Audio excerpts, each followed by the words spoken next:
Aqui, o que é importante? Ele está falando aqui de aceleração, né? Aceleração. Que é o dado que a gente tem. Então, o que que... E aqui está falando da força que o cinto de segurança exerce sobre o tórax. Então, a gente tem ali, no momento da colisão, o cinto exercendo uma força, e é claro que quanto maior for essa força, mais vai ser ali o impacto, e mais a probabilidade aqui de causar lesão. Então, a nossa outra variável aqui, a gente está falando de força. Se a gente está falando de força e aceleração, a gente está falando de quê? Segunda lei. Então, eu vou colocar aqui o que seria a segunda lei. Força resultante igual a massa vezes aceleração. E aqui é importante toda aquela análise que eu mostrei lá no enunciado, que a gente vê o que é diretamente proporcional, o que é inversamente proporcional, é basicamente com isso que a gente consegue resolver essa questão.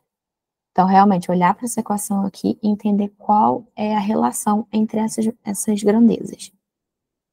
Então, o que a gente quer aqui é uma força menor.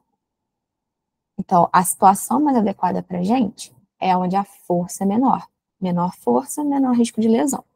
Então, a gente quer que essa grandeza aqui seja a menor possível.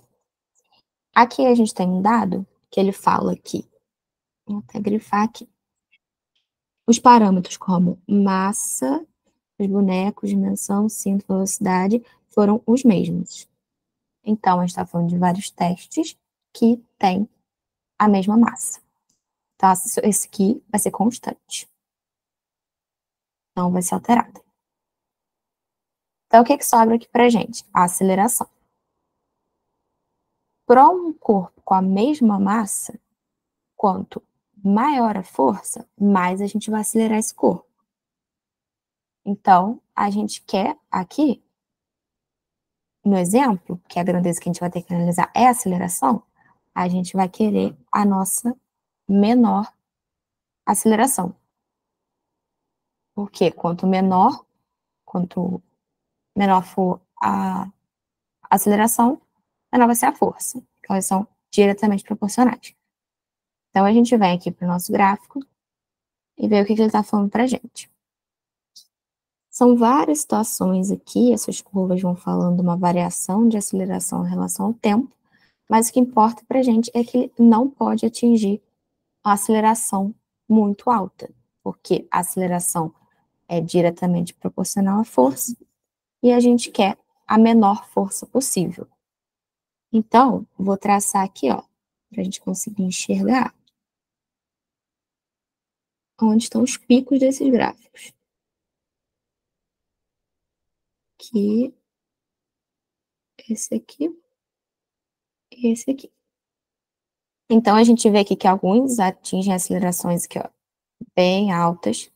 E esse aqui, ó, que é o nosso cinto 2, ele é o que atinge, no pico dele aqui, no topo dele, ele atinge a menor aceleração entre os que foram analisados. Então, ele é o que, no máximo aqui, vai exercer a menor força. Então, essa aqui seria a nossa resposta. Cinto 2.